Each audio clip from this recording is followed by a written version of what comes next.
आज का प्रश्न है, साधना और प्रार्थना में क्या अंतर है?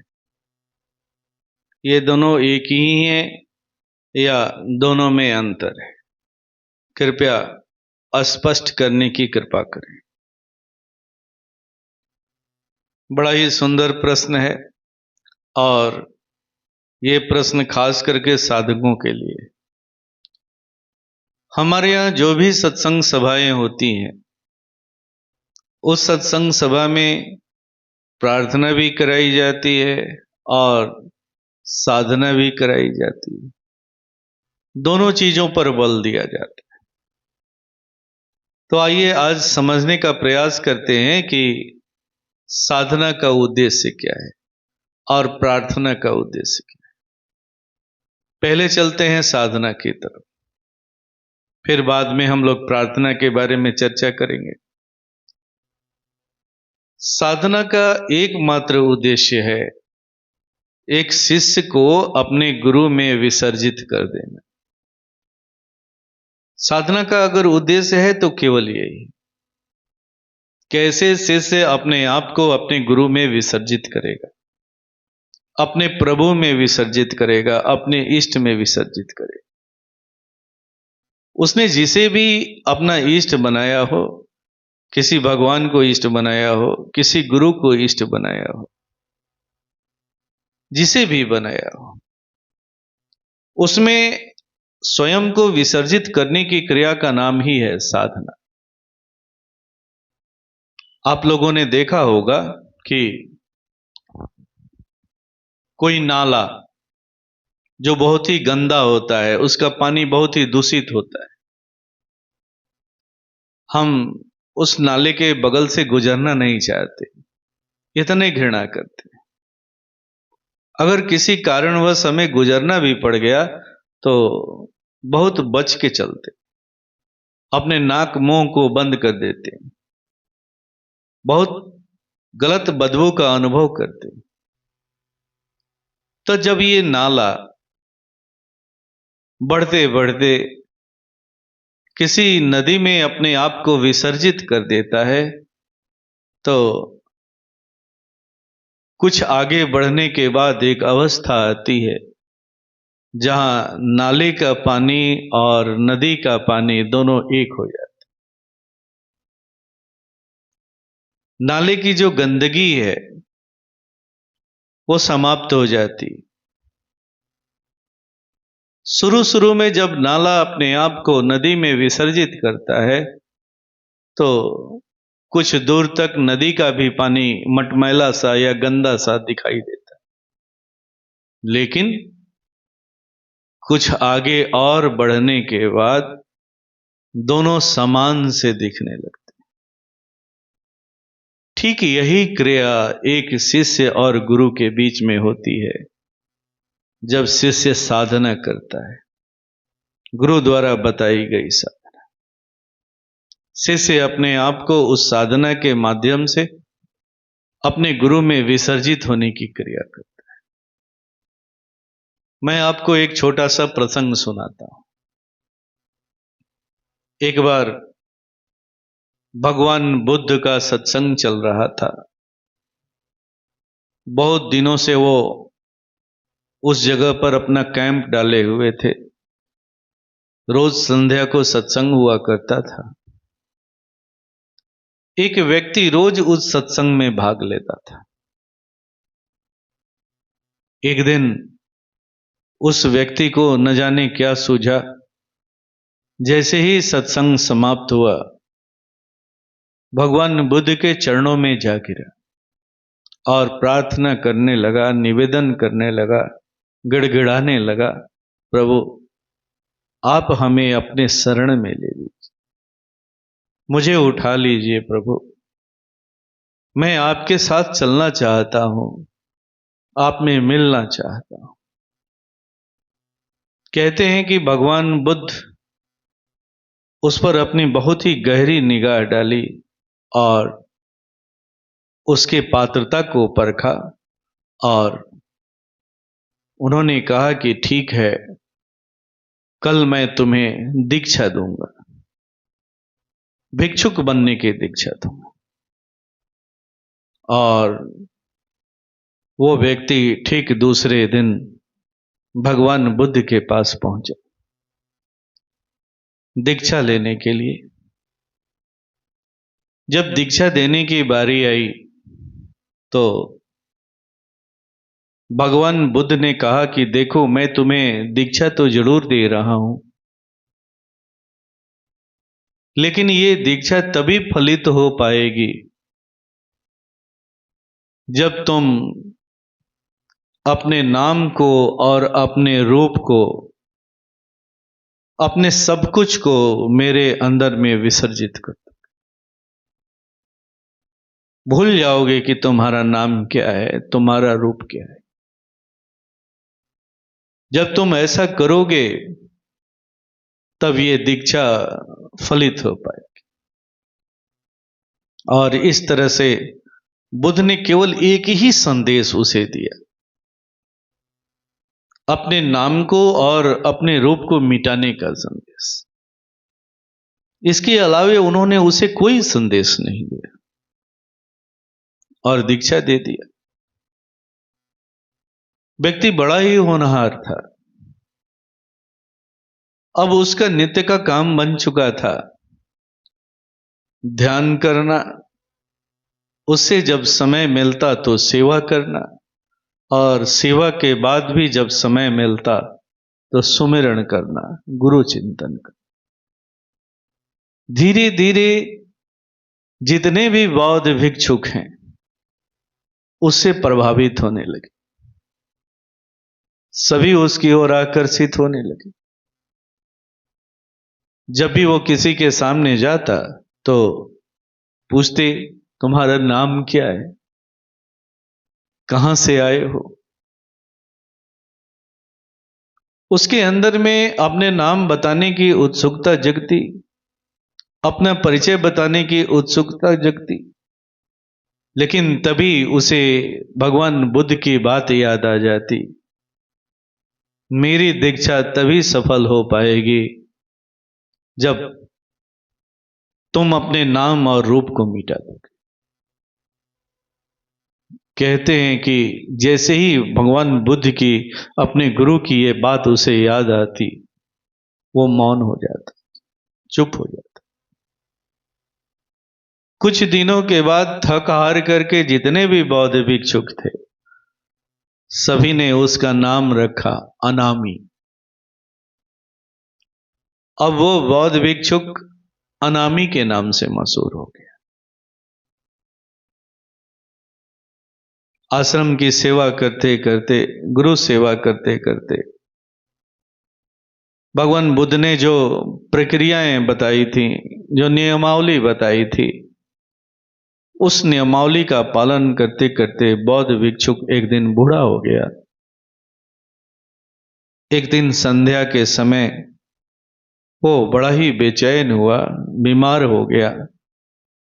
सारे बौद्ध भिक्षुक उसके पास पहुंचे और उन्होंने कहा कि लगता है कि अब आपके जाने का समय आ चुका है, कृपया करके हमें थोड़ा मार्गदर्शन कर दें। आज तक आपने अनामी बनकर के सेवा की, आपको क्या मिला, आपकी अनुभूतियां क्या हैं, आपको प्राप्त क्या हुआ। कहते हैं कि वो बीमार बौद्ध भिक्षुक अपनी आंखों को खोला, एक गहरी मुस्कान उसके चेहरे पर आई और थोड़ी देर के बाद अपनी आंखों को बंद कर लिया। वो सदा सदा के लिए इस दुनिया से चला गया। ऐसा देख करके जितने भी बौद्ध भिक्षुक थे वो दौड़े दौड़े भगवान बुद्ध के पास पहुंचे। भगवान बुद्ध से उन्होंने कहा कि अनामी के साथ ऐसा हो गया है, अनामी अब रहा नहीं। भगवान बुद्ध कुछ देर के लिए मौन हो गए, ध्यानस्थ हो गए और थोड़ी देर के बाद ध्यान तोड़ते हुए उन्होंने कहा कि अनामी जो है ना, वो महानिर्वाण को प्राप्त हो गया है। जश्न मनाओ। तो ये है एक शिष्य के द्वारा अपने गुरु में विसर्जन होने की उपलब्धि। लेकिन आजकल होता क्या है, तो हम लोग साधना तो करते हैं, और साधना करने से हमारे जीवन में जो भी उपलब्धियां होती हैं, उस उपलब्धियों को हम बताने में ही परेशान हो जाते हैं। हमने ये प्राप्त कर लिया है, हमने वो प्राप्त कर लिया है। जानते नहीं हो, हम जो कह देते हैं वो होने लगता है। हमने ऐसा कहा, उसके साथ ऐसा हो गया। हम इसी को प्रकट करने में परेशान हो जाते हैं। तो क्या यही विसर्जन है? हम विसर्जन होने की क्रिया तो रोज करते हैं। परम पूज्य गुरु महाराज साहब क्या कहा करते थे? मिटा दो अपनी हस्ती को, अगर कुछ मर्तबा चाहो, कि दाना खाक में मिलकर गुले गुलजार होता है। उन्होंने हमेशा अपने हस्ती को मिटाने की बात कही। लेकिन क्या हम ऐसा करते हैं? कहां करते हैं? हम तो पूरे संसार को अपने कर्तापन का बोध कराने में परेशान रहते हैं। तो ये विसर्जन कहां है? विसर्जन तो उस अनामी ने किया था। विसर्जन तो उस नाले ने किया था, उस नदी के साथ। जब विसर्जन किया तो उसका अस्तित्व ही मिट गया। उस बौद्ध भिक्षु ने जब अपना विसर्जन किया तो वो अनामी बन गया। वो अपने नाम और रूप को ही भूल गया। लेकिन हम अपने नाम और रूप का प्रदर्शन करने में ही परेशान रहते। तो ये सच्चा विसर्जन नहीं है। सच्चा विसर्जन उस अनामी ने किया। तो जो साधना का उद्देश्य है, जो हमारे यहां सत्संग सभा में जो ध्यान कराई जाती है, जो साधना कराई जाती है, उसका भी उद्देश्य यही है। आप अपने आप को अपने गुरु में विसर्जित करते हैं। कहते हैं ना, देखत तुम ही होई गई। ये क्रिया भी हम करते हैं और फिर बाद में इस बात को भूल जाते, याद नहीं रहती। तो यही है साधना। साधना का एकमात्र उद्देश्य है अपने आप को विसर्जित करना। जब हम गुरु में अपने आप को विसर्जित कर देंगे तो हम भी निर्मल हो जाएंगे, हम भी पवित्र हो जाएंगे। ठीक वैसे ही जैसे नाले ने अपने आप को नदी में विसर्जित कर दिया। नदी का पानी कुछ दिन तक धुंधला दिखाई तो जरूर दिया, लेकिन और आगे बढ़ने के बाद, और आगे बढ़ने के बाद वो नदी का पानी साफ हो गया। पता ही नहीं चल रहा है कि उसके साथ कोई नाला भी मिला है। बहुत लोग उस पानी को पी करके अपने जीवन की रक्षा भी करते हैं। तो यही है विसर्जन की क्रिया। जब एक साधक ध्यान के द्वारा, साधना के द्वारा अपने आप को विसर्जित करता है और गुरु में विसर्जित करके अपने को निर्मल बना लेता है, गुरु जैसा बना लेता है। अब दूसरी बात है प्रार्थना की। प्रार्थना क्यों जरूरी है? जब हम ध्यान करते हैं, साधना करते हैं, तो हमारे अंदर में निर्मलता तो आती ही आती है, इसमें कोई भी संदेह नहीं। लेकिन कई बार ऐसा देखने को मिलता है कि हमारे अंदर में कुछ न कुछ, कहीं न कहीं कर्तापन का भाव रह जाता है। जैसे मैंने कहा ना अभी थोड़ी देर पहले कि कई लोग ऐसा देखने को मिलते हैं कि मैं ये हो गया हूं, मैं वो हो गया हूं, मैं ये कर देता हूं, मैं वो कर देता हूं।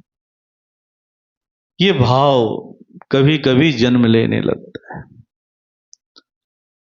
अब इस दोष को मिटाने के लिए हम क्या करें, इसका क्या उपाय है? जब इस पर नजर पड़ती है तो बड़ा ही दुख होता है। तो इस भाव को कैसे मिटाया जाए? तो इसे मिटाने के लिए हमें प्रार्थना का सहारा लेना पड़ता है, क्योंकि ये निज के प्रयास से नहीं मिटने वाला। इसके लिए विशेष रूप से गुरु के कृपा की जरूरत पड़ती है, और गुरु के कृपा को प्राप्त करने के लिए सबसे आसान, सबसे सरल तरीका है दैन्य भाव में आना। प्रार्थना हमें दैन्य भाव में ले जाती। आपको याद होगा द्रौपदी का प्रसंग। द्रौपदी को चिरहरण करने के लिए सभा में ले आया जाता है। द्रौपदी के अंदर में ये भाव रहता है कि ये कैसे हो सकता है, अभी हमारे पति हैं, इतने बलवान हैं, इतने समर्थवान। लेकिन एक क्षण ऐसा भी आता है कि द्रौपदी के अंदर का ये सारा भाव टूट जाता है, और तब उसे भगवान कृष्ण याद आते। प्रभु अब एक तुम ही बचे हो, कृपया हमारी रक्षा कर दो प्रभु, आपके सिवा अब कोई नहीं है। प्रार्थना हमें हमारे अंदर में ऐसा ही भाव जन्म देता है, और भगवान कृष्ण की कृपा होती है, द्रौपदी की रक्षा होती है। केवल एक प्रार्थना से उसकी रक्षा हो जाती। द्रौपदी पूछती है कि प्रभु आप आने में इतना क्यों देर लगा दिए? भगवान कहते हैं कि मैं द्वारिका में थोड़ी था, मैं कहीं और थोड़ी था, मैं तो तुम्हारे पास ही था, पास ही था, बस इंतजार कर रहा था तुम हमें कब पुकारती हो। जैसे ही तुमने पुकारा मैं चला आया। तो ये है प्रार्थना। तो कई कई बार जब हम ध्यान करते हैं, साधना करते हैं, तो हमारे अंदर में पूरी तरह से निर्मलता नहीं आ पाती, पूरी तरह से हम निर्मल नहीं हो पाते। फिर ऐसी हालत में जो रही सही कसर है वो प्रार्थना से दूर होती।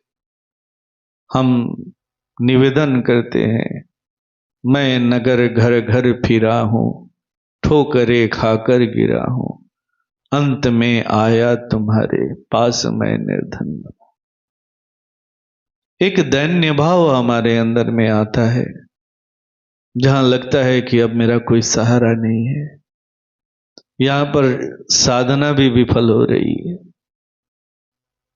और जब ऐसा भाव हमारे अंदर में आता है तो हमारे गुरु की कृपा होती है, दया होती है, और हम निर्मल हो जाते हैं।